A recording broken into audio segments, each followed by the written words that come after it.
The most basic function of a waterproof jacket is to keep you dry when it rains, but not all jackets are created equal. Some fabrics are more waterproof than others, and there's a lab test, which is called a hydrostatic head test, that checks how waterproof the fabric actually is.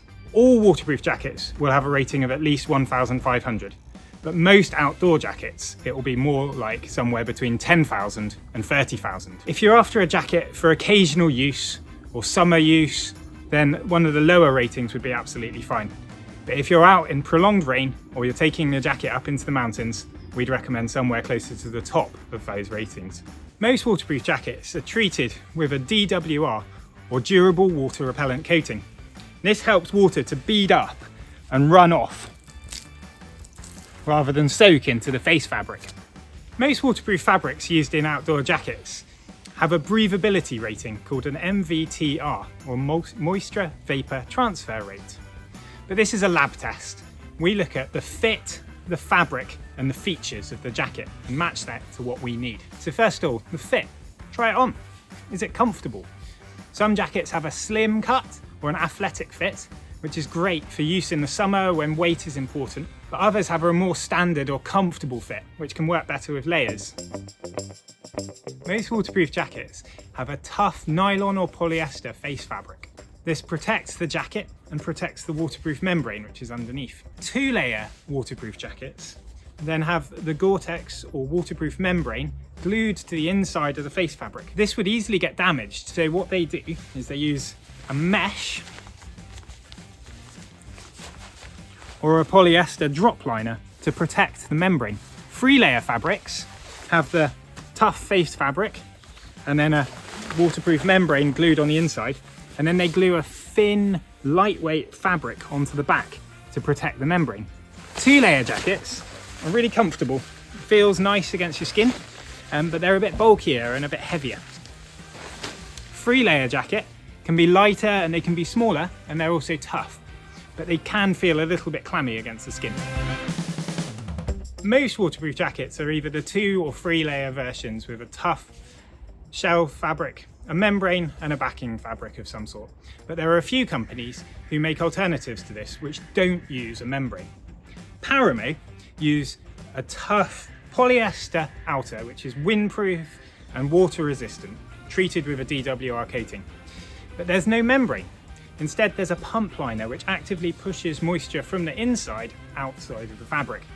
In use, it's really comfortable. It's also more breathable, and if you rip it, it's much easier to repair.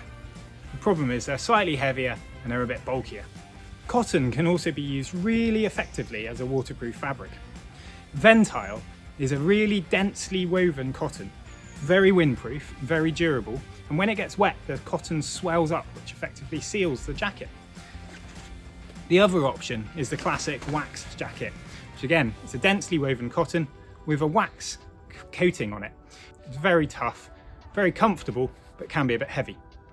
Once you've checked the fit and chosen the fabric of your waterproof jacket, you need to look at the features. And I think the most important feature on a waterproof jacket is the hood. It covers the big hole at the top and stops the rain getting in. A good hood will adjust to your head and move with you. You don't want your head to turn and the hood to stay where it is. It will have a stiff peak, which stops the rain getting in your face, and a high collar to protect your face when it's windy and wet. Look at the cuffs of your jacket. Most will have some sort of Velcro or elastic to seal them up, which means the water can't get in and the heat can't get out. What I find is a really useful feature as well, and important in the cut of the jacket, is that if you're able to roll your sleeves up, it's a really good way of venting and stopping getting too hot. The long front zip of a waterproof jacket is a potential weak spot, both from a durability point of view and for water to be able to get in. Some jackets will use the waterproof style zips, which are smooth on the outside and allow water to run off. Other jackets will protect the zip with a storm flap, either on the outside, on the inside, or both. Almost all waterproof jackets will have a selection of pockets, but you need to check that they cover what you like to use your pockets for.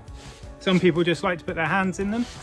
Some people might want to be able to carry a map, so check it's big enough for a map pocket. The other thing to look for is the hip belt of your rucksack. When you wear the rucksack, the hip belt will often cover these pockets, which can be annoying. But some jackets design them so that the pockets are high enough and you can use them anyway. Even though that the waterproof jacket fabric is breathable, we find that being able to ventilate your jacket makes a lot more difference. Some jackets have underarm vents, which you can open up. The rain doesn't come in, but it creates a lot of through ventilation. A good waterproof jacket should last several years, but they work best when they're kept clean and looked after. When you need to wash your waterproof jacket, use something like Nikwax Tech Wash. Follow the instructions on the label, which is normally a 30-degree gentle wash. Don't use your normal detergent and don't use fabric softeners.